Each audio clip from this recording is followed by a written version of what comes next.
Saudara-saudari seiman, salam sejahtera untuk Anda semua. Gereja perlu untuk terus memperbaiki diri. Dan untuk bisa memperbaiki diri, pentinglah untuk tahu apa yang perlu diperbaiki. Sebagaimana layaknya sebuah proses operasi, supaya berhasil baik, perlu ada diagnosis yang baik pula. Artinya, tahu betul apa yang sakit dari tubuh pasien. Nah, Paus Fransiskus menyebut penyakit-penyakit yang bisa mengancam paroki, kongregasi, komunitas, maupun diri kita sendiri sebagai bagian dari gereja. Penyakit-penyakit ini bisa menyerang kita semua, baik dalam tataran pribadi maupun komunitas. Paus Fransiskus menyebut banyak penyakit loh. Mari kita kenali 8 penyakit dulu. 1. Penyakit merasa diri abadi, kebal, dan sangat dibutuhkan. Penyakit ini membuat komunitas maupun diri kita sendiri merasa tidak perlu untuk melakukan koreksi diri, yang sebenarnya biasa dan memang perlu. Umat, komunitas, atau lembaga gerejani yang tidak mau koreksi diri, yang tidak mau berubah, yang enggan mencari cara untuk lebih baik lagi, adalah ciri-ciri tubuh yang sakit. 2. Penyakit martalisme. Istilah ini berasal dari tokoh Marta dalam kitab suci. Penyakit ini adalah penyakit sibuk berlebihan, larut dalam banyak perkara sampai lupa tentang apa yang paling berharga, yaitu berada dekat dengan Yesus. Kita perlu ingat bahwa Yesus pun mengundang para murid untuk beristirahat sejenak. Mengabaikan pentingnya istirahat menyebabkan stres dan kekacauan. Ingat kata pengkhotbah, untuk segala sesuatu ada masanya, untuk apapun di bawah langit ada waktunya. 3. Penyakit hati dan kepala batu. Penyakit ini adalah penyakit yang membuat hati kita seperti batu dan kita menjadi keras kepala.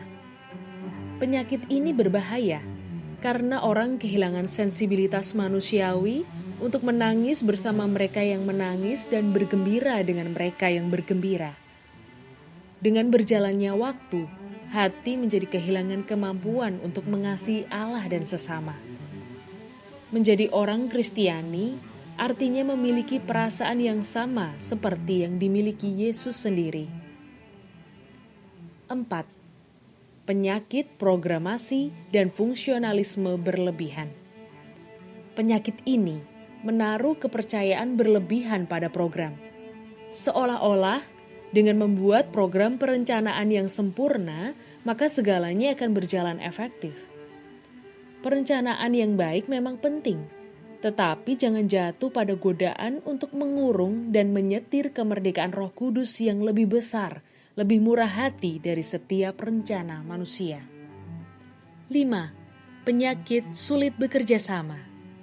Penyakit yang juga disebut dengan penyakit koordinasi buruk ini adalah penyakit ketika anggota kehilangan kesadaran sebagai kesatuan. Bagaikan tubuh yang kehilangan fungsi harmoninya, laksana orkestra yang justru menghasilkan kebisingan. Maka hati-hati kalau tidak mampu bekerja sama dan tidak menghidupi semangat sebagai kesatuan dan tim. Bayangkan kaki berkata kepada lengan, "Aku tidak butuh kamu," dan tangan kepada kepala, "Saya yang pegang kendali." Semua ini menjadikan ketidaknyamanan dan skandal.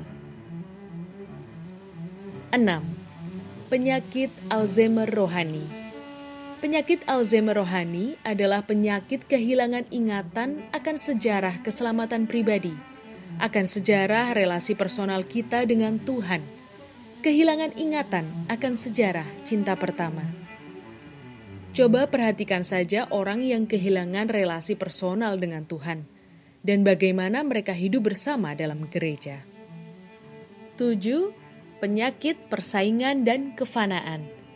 Penyakit ini adalah penyakit ketika penampilan dan kehormatan menjadi tujuan utama hidup. Tujuan ini tidak lagi mengingat kata-kata Paulus yang berbunyi, Sebaliknya, hendaklah dengan rendah hati yang seorang menganggap yang lain lebih utama daripada dirinya sendiri. Dan janganlah tiap-tiap orang hanya memperhatikan kepentingannya sendiri, tetapi kepentingan orang lain juga.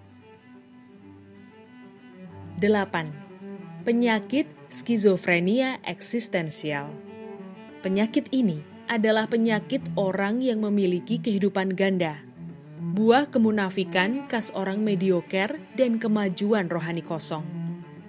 Penyakit ini biasanya menyerang orang-orang yang meninggalkan pelayanan pastoral dan membatasi diri pada hal-hal birokrasi saja, yang membuatnya kehilangan kontak dengan kenyataan dengan pribadi-pribadi yang konkret. Pertobatan adalah hal mendesak dan wajib untuk penyakit berat ini.